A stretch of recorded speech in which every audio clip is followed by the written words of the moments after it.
Hello, good morning students. Today we can going to discuss a new lesson, chapter number 3, data handling. Students, just be remember in your previous classes you have deal with various type of data.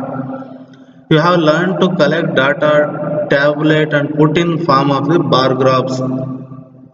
The collection, recording, presentation of data help us to organize our experiences and draw inferences from them. So in this chapter, we will take one more step towards learning how to do this. So you already have blind idea about data and data collection. So why we understand what is data or why we need to analyze the data. Now first all of let's see what is data.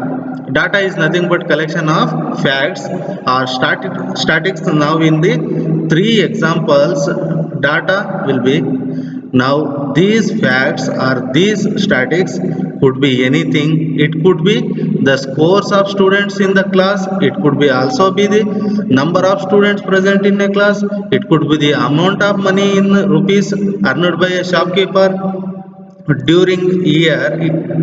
It could be anything. It could be the amount of fruits that you have brought throughout the year. So it could be anything data, any information or any facts that you have. Now we are these facts, when you see, let's score of students in the classes, like some two facts on the information, right? So when you have too many such facts, they are together termed as a data. Now looking at the last three example, what you do discuss, why we even need analyze these data so we can take better steps in future. For example, if you think about the attendance of class 7, now if the teacher is able to analyze the attendance data, well then she would be able to handle scores, or he would be able to ask student to be more punctual, those students who are not attending class regularly,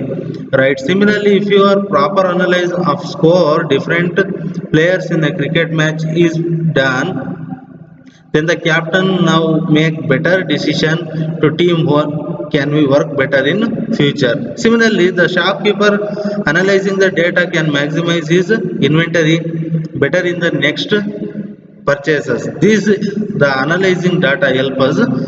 So now we can talk about organizing the data, because we saw that these kind of asset data.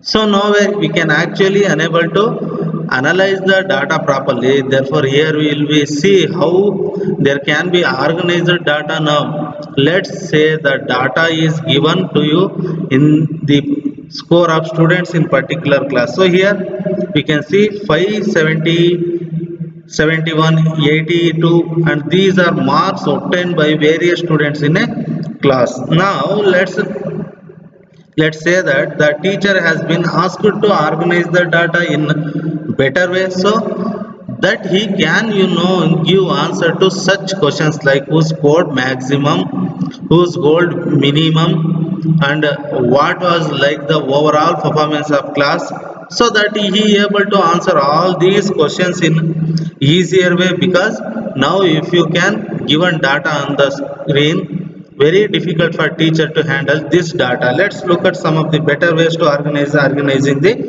some set of data. So when in a tabular form, so we are putting into table. So we have here have column the students and another column is their respective scores. Now you can think this is a better way that we can were seeing before. Yes, because in this case you can very specially see with the student how much, that's one advantage. Second advantage is in this table, the way you to see data like easier written, I mean the farmer spreading the number is very difficult to read so many ways. So more distinctly, that is also a more convenient. So write indefinitely better way to organizing the data. Now I get better way of organizing the data here. Now in this case somebody asks you how many students score less than 50, you are actually need to find out instead of already prepare a table. You have seen who scored less than 50, who scored less than 70, who scored 50 and 70. It becomes very easy to represent this data. Before someone you see, these are better ways to organizing the same data. So I stop here. Thank you.